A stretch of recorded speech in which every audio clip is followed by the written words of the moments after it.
Salut tout le monde et bienvenue dans cette nouvelle vidéo récap boxe anglaise sur Fight Minds. Il y avait une grosse soirée boxe, il y avait une grosse soirée MMA aussi évidemment. Premier message très rapide. Merci Poatan de nous avoir permis de regarder et le main event de l'UFC et Estrada contre Bam. Merci à toi Poatan d'être le combattant que tu es. Je suis accompagné, comme toujours, de mon compère Kabir, l'analyste en chef. Salut Kabir, qui est en Thaïlande, qui est pas dans son setup habituel. Il fait la bagarre en Thaïlande. Ouais, là, désolé, c'est ça exactement. Je suis déjà un peu cassé là, alors que j'ai Ah, fait qu'une seule journée, mais bon, on continue. Ouais, je serai en Thaïlande pendant un petit mois, donc je ferai des vidéos à l'extérieur, en tout cas, avec pas mon setup habituel, mais j'espère qu'en tout cas niveau qualité, c'est ok. ouais, on fait au mieux, mais effectivement, ouais, donc on a Kabir qui est en Thaïlande en train de se faire la bagarre contre des Thaïlandais de 12 ans qui ont déjà 400 combats professionnels. Évidemment, on connaît comment ça marche en Thaïlande. Fort que moi, c'est Ouais, ça. voilà. Enfin bref, alors il y avait donc deux grosses soirées boxe ce soir en parallèle de l'UFC, évidemment. Donc j'espère que vous avez quand même réussi à regarder au moins Estrada contre Bam, grâce, comme je le disais, à ce finish exceptionnel de Pereira. On a eu d'abord la soirée Lopez contre Claggett. Alors on va en dire un mot rapide parce qu'il n'y a pas 3 milliards de trucs à dire. Un très beau KO sur le co-main event. Voilà, Ouais, sur un bel exactement. uppercut. Magnifique. Mais Théo contre Claggett, ça a été à la décision. Ça a été.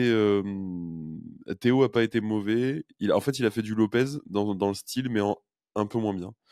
Donc Ouais, je suis d'accord avec c'était toi. ok parce que ça reste Teofimo Lopez, c'est un immense boxeur, mais c'était du Lopez. Je sais pas, du Lopez un peu lent dans la défense, c'était très approximatif. Il a pris beaucoup de coups pour moi. J'ai l'impression que, ouais, il a pris beaucoup de coups, mais en fait, je sais pas, je veux bien ton avis là-dessus. Il a voulu faire le show. On l'a vu déjà dans l'entrée, dans tout. Enfin, on le connaissait pour ça. Et je pense que, comme on s'était dit dans la preview, il voulait faire une performance highlight puisqu'il se disait qu'il allait tomber sur. C'est pas un combattant très bien classé. Baguette, bon, on l'a vu en combat, il a tenu la distance déjà, ça veut tout dire. Mais c'est un combattant qui n'était pas forcément l'un des principaux challengers Ah oui, non, pour clairement. le. Donc normalement, ça a été un combat unilatéral, mais pour ma part, j'en attendais plus de Lopez et j'étais pas parti pareil c'est vrai sur une performance aussi plate, on va dire. Même s'il a dominé nettement l'ensemble des rounds et Oui, oui, que oui, il n'y a pas de débat. il a fait tout le show, il a touché sans se faire toucher. Oui, c'est un 12-0, Au vu hein, de c'est un l'adversité, 12-0, enfin, il y ouais, a pas c'est de ça. débat, mais bon. Ouais, mais en fait, c'est juste que normalement, il aurait dû peut-être être plus dominant. Ouais, puis il a pris trop de Enfin, coups. Je trouve que la défense a vraiment été approximative et il a pris trop de coups. Et Claggett, dès que Claggett mettait du volume, Théo avait tendance à subir un petit peu. Après, il revenait parce qu'évidemment, c'est un boxeur qui combine très bien Lopez et qui a beaucoup d'intuition et tout. Mais il y avait quand même ces moments Bah, il prenait la marée en fait. Et contre un mec, alors c'est avec tout le ça. respect que j'ai pour Claggett, Lopez aurait jamais dû prendre la marée contre Claggett, ça aurait dû être une formalité. Ça a pas été la formalité qu'on attendait. Voilà, ça c'était quand même C'est ça, unilatéral, mais totalement. pas bon. Sur le plan du score, effectivement, hein, c'est une belle victoire, c'est une victoire nette.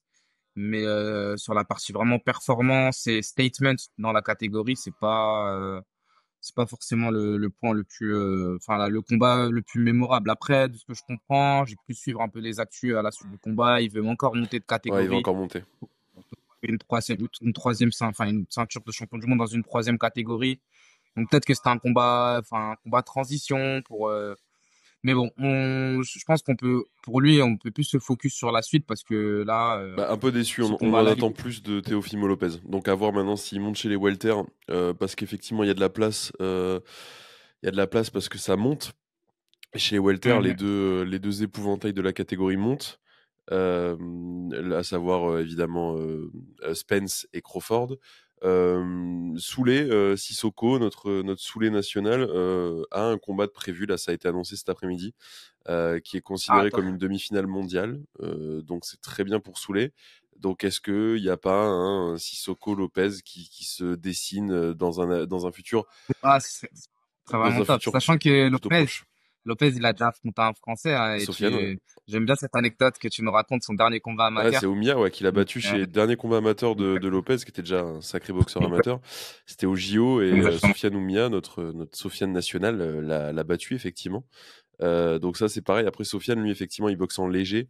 Il cut pas énormément, donc il pourrait monter en super léger max. Mais c'est vrai que si Théo commence à partir vers les welter, les super welter et compagnie, je pense que Sofiane le suivra pas. Et c'est dommage, j'aurais bien aimé voir le rematch en pro, j'avoue. Ouais, mais moi, c'était vraiment pour mettre plus en exergue le fait qu'il ait déjà affronté Oui, des oui, tout à Français, que ça a fait. été des belles Ah, compétitions, qu'il a déjà perdu contre un Français. C'est vrai que je le vois, même aujourd'hui, je le vois pas Oumia affronter Lopez, mais c'était par rapport à bah, moi, Suleiman j'aurais bien aimé Sissoko, un le fait que, rematch, voilà, j'avoue, Oumia Lopez, pas de suite là, parce que de toute façon, il a les JO. Sofiane, là, il fait encore amateur et il fait pro aussi. Il est en 5 combats, 5 victoires, 3 KO. Mais surtout, enfin, Sofiane, il fait un début de carrière pro. Enfin, on vous fera un focus sur les boxeurs olympiques français, mais Sofiane fait un début de carrière pro qui est, comme il commence sa carrière pro tard, après avoir une carrière olympique extraordinaire, hein, c'est le meilleur boxeur olympique français de tous les temps. Et c'est un des meilleurs, enfin, boxeur amateur, pardon, et c'est un des meilleurs boxeurs amateurs de tous les temps, tout pays confondu. C'est 3 championnats du monde. Déjà, c'est rarissime, hein. Je crois qu'ils sont 2 ou 3 à avoir réussi ça. C'est 3 championnats d'Europe, une médaille d'argent aux Jeux Olympiques pour l'instant, donc on va voir à Paris. Mais c'est un palmarès vraiment extraordinaire. Et du coup, quand il a commencé chez les pros, il a commencé de suite avec de la vraie opposition. Et c'est vrai que tous les combats qu'il fait, il n'y a pas de mecs qui ont des palmarès négatifs ou je sais pas quoi, tu vois. Il tombe sur il s'envoie des mecs qui sont 19-1. Enfin, il est pas là pour trier les lentilles, Sofiane. Et du coup, j'aurais bien aimé effectivement voir un rematch entre Oumia et Lopez, mais ça commence à s'éloigner, je pense. Par contre, il y a Hmm. Souleymane, effectivement, qui est dans ces catégories-là. Donc, bon, là, on extrapole, mais on va pas Ce extrapoler serait pendant une belle 2 heures parce qu'on a un opposition. gros combat, mais ce serait un magnifique combat. Mais on a un gros truc à débriefer parce qu'il y avait donc la soirée Estrada Bam. Alors, petit focus très rapide sur le co-main. Edwards a gagné à la décision anticipée puisque le combat a été arrêté au 8e round après un choc de tête assez violent entre Edwards et Curiel. Et en fait, l'ouverture était telle que l'arbitre a décidé d'arrêter le combat. C'était dans le 8e round. Et en fait, en boxe, quand on dépasse la moitié du combat, on part du principe que s'il y a un arrêt de l'arbitre sur quelque chose un choc de tête par exemple pas intentionnel, on part pas sur un match nul ou sur une disqualification ou je sais pas quoi, on prend les notes des juges, on considère que le combat a duré assez longtemps. Alors ça peut être 4 rounds comme ça peut être 5 rounds, ça dépend, c'est pas toutes les règles sont pas égales à chaque soirée boxe, mais en gros c'est à peu près à partir de la moitié du combat qu'on estime que le combat est viable à être noté. Donc là, ils étaient au 8e round, donc ça avait bien dépassé la moitié du combat. Et Sonny Edwards a gagné le combat très largement. Enfin, il a gagné tous les rounds. Et effectivement, il a gagné avec la manière. On n'en attendait pas moins non plus d'Edwards. C'était un Ouais. combat rebond pour lui après sa défaite contre Bam Rodriguez. Donc, on n'en attendait pas moins de Sonny Edwards. Ça a été une formalité. Il a fait ce qu'il avait à faire. Voilà. Oui, c'est ça, hein. Franchement, elle a fait du super taf. Il y avait, je switchais entre les deux events à ce moment-là, mais j'avais vu que quelques passages, ouais, net domination en tout cas de ce que j'ai pu voir. Et puis j'ai pu aussi voir la fin du combat. Donc c'est vrai, il y a rien à dire sur cette performance. Encore une fois, on en avait parlé pendant la preview. La culture de l'instant fait que lorsqu'il a perdu, Hmm. on a rapidement négligé son niveau. Et là, il a fait un beau statement et il a rappelé qu'effectivement, il a perdu ça, c'est contre Rodriguez et on en parlera juste après et c'est tout à son honneur parce qu'il a fait une guerre contre lui en plus. Donc, mais c'est quand même un combattant ultra dangereux et un challenger clairement à ne pas sortir de la liste, quoi. Non, non, bah surtout que, enfin, on va en parler en plus, mais il risque d'y avoir de la place dans la KT là bientôt. Mhm. Donc on passe au plat de résistance, à la pièce de résistance, comme disent les anglo-saxons. On avait le main event, le combat qu'on attendait tous et qu'on vous avait annoncé dans la preview comme un potentiel candidat au combat de l'année. On s'était pas trompé de trop quand même, hein. Alors, On j'avais va pas mentir. pas vu que le combat se déroulerait de cette façon-là, mais on avait quand même, enfin, on n'avait pas tapé trop loin sur le fait que ce serait un combat extraordinaire. Alors, on va Et le point sur lequel je pense qu'on est en phase, c'est qu'on s'était dit c'est un combat d'échecs, genre qu'on aime ou pas la boxe, enfin qu'on aime la boxe, qu'on soit un grand fan ou qu'on soit un initié, on a du spectacle et quand on apprécie vraiment la technique, on est aussi régalé. Donc ouais, franchement, c'était cool. Il y avait du bonbon. Alors, pour faire simple, pour vous résumer très rapidement, ceux qui l'ont pas vu et vous donner envie d'aller voir le replay et discuter avec ceux qui l'ont vu, qui comprendront de quoi on parle.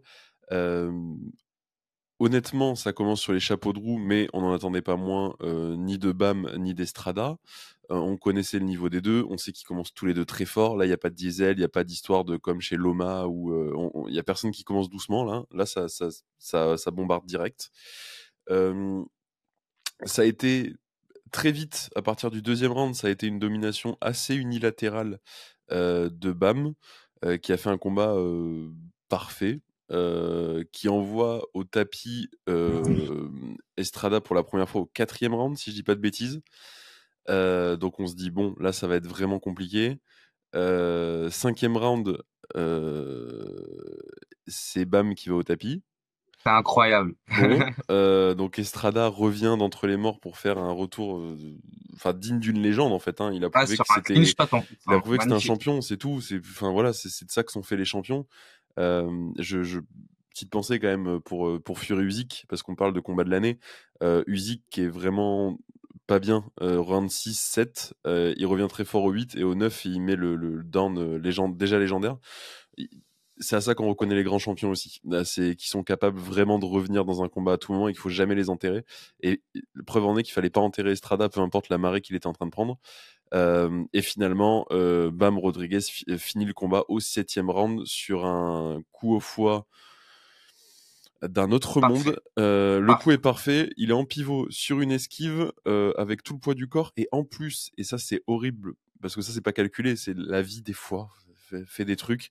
Mais en plus, Estrada lui est en train de se tourner pour donner un coup, donc il y a son élan à lui qui En rentre dans pâle. l'élan. Oh là En là là pâle.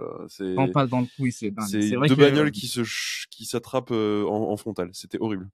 Donc, ah ouais, et puis il c'était s'est vraiment, tordu de douleur, Estrada, vraiment, il a hurlé, et, il s'est tordu de et douleur instantanément. c'est toujours impressionnant de se dire que ce sont des champions qui s'entraînent depuis plus de des dizaines d'années, qui ont enduré des douleurs sans nom, qui ont pris des coups. En fait, quand on se dit si des gars comme ça, ils se tordent en deux en prenant ce genre de coups, mais j'imagine même pas un lambda Non, mais le ou foie, un tournoi, par le exemple. foie, il n'y a rien Le de poids, pire ça au pardonne monde. pas. 9000 terminaisons nerveuses, c'est sûr Non, que non, ça non, il n'y a rien de pardonne pas. terrible. Une, Et une en minute termes après, ça va techniques, mieux, hein, mais... ouais, c'est sûr, mais à l'instant T, c'est l'enfer. Et Mm. franchement, c'est parfait. L'exécution, elle était parfaite. C'est le genre de drill, c'est le genre de coup qu'on voit dans les drills en s'entraînant à la longue, qu'on fait en répétition. C'est exactement Et ça. il a pu le reproduire à la perfection, à l'instant T, au bon moment pendant un combat avec un énorme enjeu comme ça. C'est vraiment la trempe des grands champions. Et C'est il a 24 ans. la capacité. Ouais, il a 24 ans. C'est la capacité à justement être lucide. Et c'est vrai que on s'est échangé des messages, justement pendant le combat.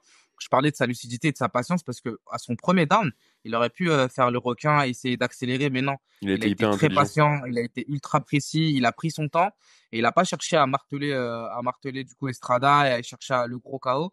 Il a essayé de marquer ses points et il a réussi. Et puis après, aussi le round d'après, il prend un down et il reste ultra lucide aussi. C'est-à-dire qu'il n'est pas paniqué, qu'il arrive à vite recomposer, à essayer de remarquer ses points, même s'il sait que le round il est fini pour lui. Ok, je vais remarquer mes points, je vais réimposer mon style. Et Mm. après, le round d'après, c'est incroyable en fait l'intelligence et ouais, c'est vrai qu'on met ça en perspective avec son jeune âge, en tout cas sur le plan de enfin sur le plan vraiment de carrière, il est aussi à l'aube, hein, de sa carrière. On rappelle, il y a presque enfin il a deux fois plus de combats quasiment Estrada. Oui, Donc il avait même plus de 2 fois, parce qu'il avait que 20, ouais, enfin, c'était son 20e combat.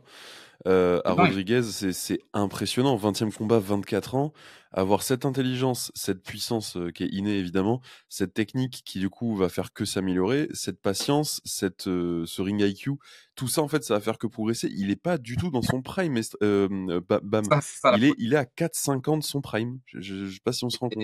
Et ça la folie, ça laisse d'énormes et de magnifiques perspectives pour la suite. On en avait parlé dans certains duels au pays du soleil levant. Ce serait sympa de le voir un peu s'exporter là-bas. Mais je suis content et je suis certain que ceux qui ont vu la preview et ceux qui ont vu le combat, ils n'ont pas été déçus et ils se sont rendus compte que ouais, c'est vraiment une catégorie de folie et on a eu une magnifique performance et en gros un gros big up aussi à Estrada parce qu'il a pas démérité. Ouais, Même immense si sur les champion. premières reprises, il était pas inquiétant de par sa performance, mais de par l'écart de niveau.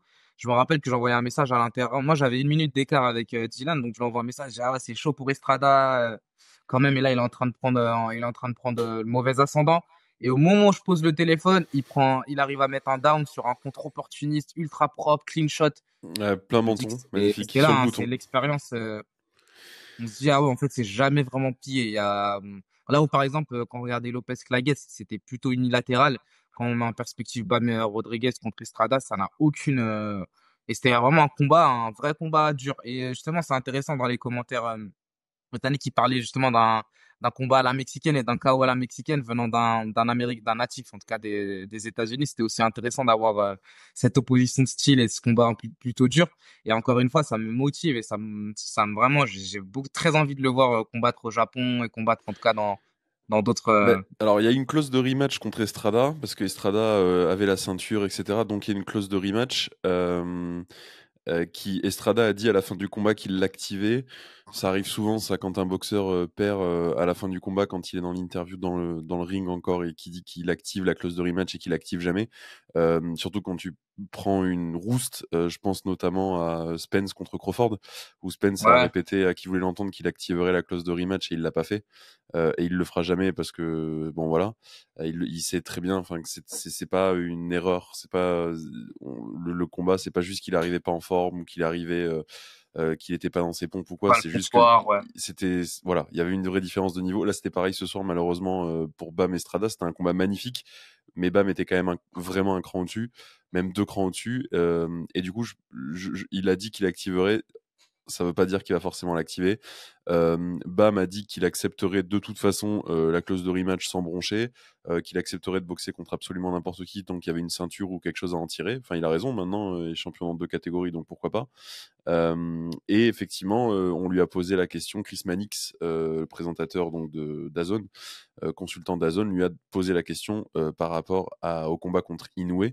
La réaction de la foule, bah, si vous n'avez pas vu cette interview-là, mais que vous avez vu l'interview de Pereira, quand Joe Rogan parle de monter chez les lourds, la réaction de la foule est la même. C'est-à-dire, la foule, quand ils ont entendu le nom d'Inoue évoqué, la foule a explosé en délire, en faisant comprendre que c'est le combat qu'ils voulaient absolument voir. Et la preuve que Inoue, on peut me dire ce qu'on veut, que c'est pas une star, je sais pas quoi, c'était à Arizona, c'était à Phoenix, en Arizona. Donc apparemment, Inoue, c'est censé pas être une star aux États-Unis ou en Occident ou je sais pas quoi. Bon, son nom a été évoqué, tout le monde dans la salle a sauté de joie. Donc apparemment, il y a pas de souci. Euh, Inoue, du coup, est 2 catégories au-dessus de Bam. Donc, dans les petites catégories, la différence de poids, elle est minime, hein. On parle de 7 kilos de différence à peu près. Sachant que Inoue, il est à peu près en fond de carrière en termes de poids. Il est à peu près au plus lourd qu'il pourra être pour être compétitif. Et Rodriguez peut encore monter. Donc ce sera pas Ouais, un ça m'a problème, je pense, pour Rodriguez de continuer de monter, puisqu'il a que 24 ans, encore une fois, je le répète. Mais c'est un truc à prendre en compte vraiment dans sa qualité de boxe, mais aussi dans le fait qu'il va continuer à s'étoffer dans les 2 sens du terme, à étoffer son arsenal, mais aussi à s'étoffer physiquement. Et du coup, quand Bam sera dans 2, 3 ans, il sera largement prêt, largement mature physiquement pour monter de catégorie, de 2 catégories. Donc, il peut même le faire avant. Ça peut. Moi, je disais d'ici 1 an et demi max, je pense qu'on aura ce combat. Je pense qu'on aura Rodriguez contre Inoue, qui serait un des plus gros combats à faire à l'heure actuelle, clairement. ouais. Ce serait pas un 50-50 parce que Inoue partirait quand même favori.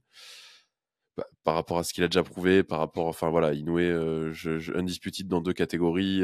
Enfin, il fait partie d'une classe à part, c'est-à-dire il fait partie de cette sainte Les trinité là aliens, qu'on a, ouais, bah, Usyk, Inoue, Crawford, quoi. Sainte trinité des extraterrestres de cette les génération. Beterbiev aussi. Ouais, Beterbiev, je le mettrais pas dans cette trinité là, tu vois. Ah, Par, ok. il a pas changé de KT. Et là, on parle de 3 gars qui ont été undisputed dans 2 KT. Et du coup, Ah, d'accord, ouais. il y a vraiment, c'est vraiment le triptyque pour moi du pound for pound parce qu'ils ont été les meilleurs dans plusieurs catégories différentes. Du coup, c'est la définition de pound for pound en fait. C'est que peu importe dans quelle catégorie ils sont, c'est juste eux les boss. Et Ouais, Beterbiev, ça bouge j'attends le pas. combat contre Bivol. Si Beterbiev bat Bivol avec la manière, là, effectivement, Beterbiev pourra peut-être créer un quatuor avec ces gens-là. Et pour l'instant, pour moi, il y a une sainte trinité. Et j'espère aussi, j'attends les prochains classements pound for pound de The Ring, qui devraient pas tarder à sortir, du coup, vu qu'on est le 30 juin. Parce que j'aimerais bien voir ce qu'on fait de Rodriguez, là, hein. Ouais, c'est sûr, hein, il va bien monter, ça, c'est sûr et certain. Et puis, je Ah, pense quand que même. ça peut aussi être une occasion de monter aussi la sauce pour préparer cet éventuel combat qui va avoir avec Inoue, c'est sûr et certain. Contre le numéro 2. Et du coup, il y a vraiment un truc à faire. Enfin, pour moi, là, s'il rentre pas dans le top 5, un peu de mal à Ouais, comprendre quand même, parce que encore une fois, quand tu changes de catégorie comme ça, c'est la définition du pound for pound. Better BF, Bivol, moi, je suis d'accord pour qu'il soit dans le top 10 pound for pound, mais il change pas de caté. Du coup, tu les mets 9 et 10 à la limite, pour l'instant, tu vois, du moins.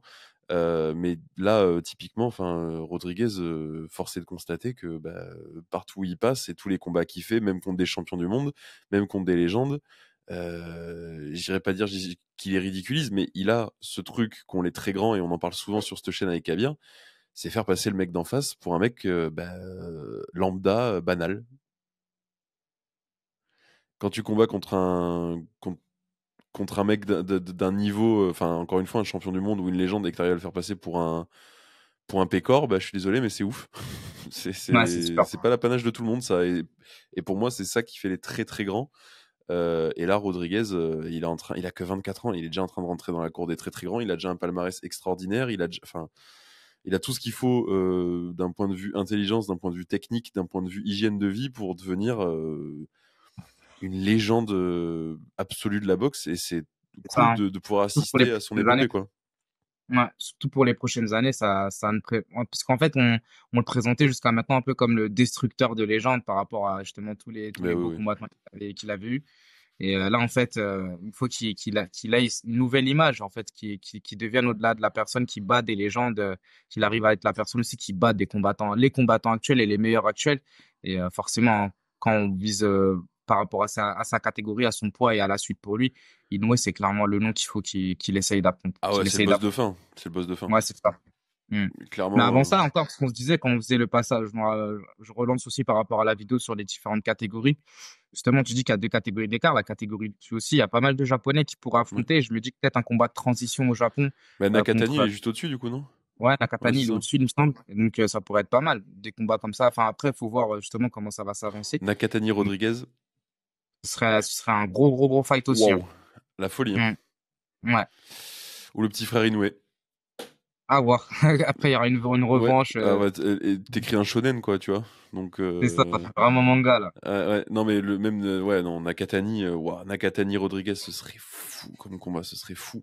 Parce que là, Ouais. même Estrada Rodriguez, on l'attendait, et le combat était magnifique, hein. Pour moi, vraiment, on est dans un candidat de combat de l'année, là, hein. Instant classique, comme on dit. Ouais, c'est ça, exactement. Faudrait que je réfléchisse à tous les combats de boxe qu'il y a eu cette année, mais on arrive très clairement dans un top 5 facile de combat de l'année, là, hein. Honnêtement, là, comme ça, de tête. Euh, Moi, pour l'instant, mon combat de l'année, c'est Fury Usyk, pour plein de raisons différentes, pour ce que ça a impliqué, pour l'enjeu historique, mais pour le déroulé du combat aussi. Enfin, Ouais, bien tout était sûr. aligné pour avoir Et le ben, combat de ouais, l'année. Mais là, on est quand même dans un prétendant sérieux, ouais, à un podium de combat je de l'année pense pour l'instant. tu l'as dit justement, en tout cas, en événement non pound for pound, on est sur le meilleur, je pense. Oui, oui, c'est clair. Non, Ouais, pay pay-per-view, per ouais. view, Mais pound surtout for ce qui pound. n'était pas Excuse-moi, je pay-per-view, te... ouais, c'est le décalage horaire. Sur tout ce qui était pas pay-per-view, je pense qu'on est sur le top 1, c'est clair. Franchement, on a vécu une belle soirée de bagarre là quand même, hein. Voilà, franchement, on a été bien sur tous les aspects, anglaise et MMA, et donc là, Ah ouais, putain, franchement, j'avoue, j'avais 3 écrans. J'essayais de suivre à peu près tout en même temps, c'était compliqué des fois. avec deux yeux, Euh, c'est pas facile. ouais, Non, avec c'est vrai que même moi, j'ai dû switcher pas mal et tout. C'est vrai que entre les MMA et les deux combats, les deux soirées d'anglais, je te disais, franchement, on était bien et ouais, on a on bien a mangé. fini en c'est Estrada Rodriguez qui a clôturé la soirée. Ah ouais, Puis c'était justement, parfait. en fait, le KO de Pereira, il est tombé sur les walkouts des combattants Exactement. Estrada Rodriguez. Donc, c'était Exactement. nickel. Je crois que ça tombait, il me semble, je crois Estrada montait dans le ring où il y avait David Diamante qui était en train de faire la présentation, mais c'était parfait. Merci vraiment pour Athan, le boss de fin, parce que vraiment, il nous a bien aidé là quand même, hein. Ouais, on était Euh, bien. je me demande, ah oui, il y a Zepeda contre Cabrera, samedi prochain. Bon, il y a Fischer contre Ok. Babik, c'est moins fou. Et il y a évidemment le retour de Shakur Stevenson. Ça va être beau gosse. Ouais, donc on va vous faire une petite preview. Et évidemment, comme d'habitude, même avec le décalage horaire et même avec la bagarre contre des petits Thaïlandais aux 800 combats et aux coudes comme des rasoirs, on va quand même vous faire C'est ça. des previews.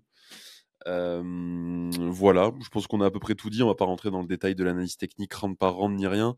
Juste petite réaction à chaud. On essaye de garder le temps contenu, sauf sur les énormes événements où on fait des vidéos longues, très longues, mais on essaye de vous garder quelque chose de plus intelligible, on va dire, de facile à écouter quand vous faites la vaisselle ou le ménage. On se retrouve du coup mercredi, jeudi, par là, quoi, comme d'hab, mercredi ou jeudi, pour la preview de la belle soirée boxe qui nous attend le week-end prochain. Enfin, des deux belles soirées boxe, parce qu'il y a Shakur et Artem, et Zepeda Cabrera, c'est deux soirées distinctes. Donc, il y a pas mal de trucs à dire. Merci Yes. beaucoup, Kabir. Merci à toi, Dylan. Merci à tous. Et puis des bisous tout le monde. Ciao, bye bye. Ciao.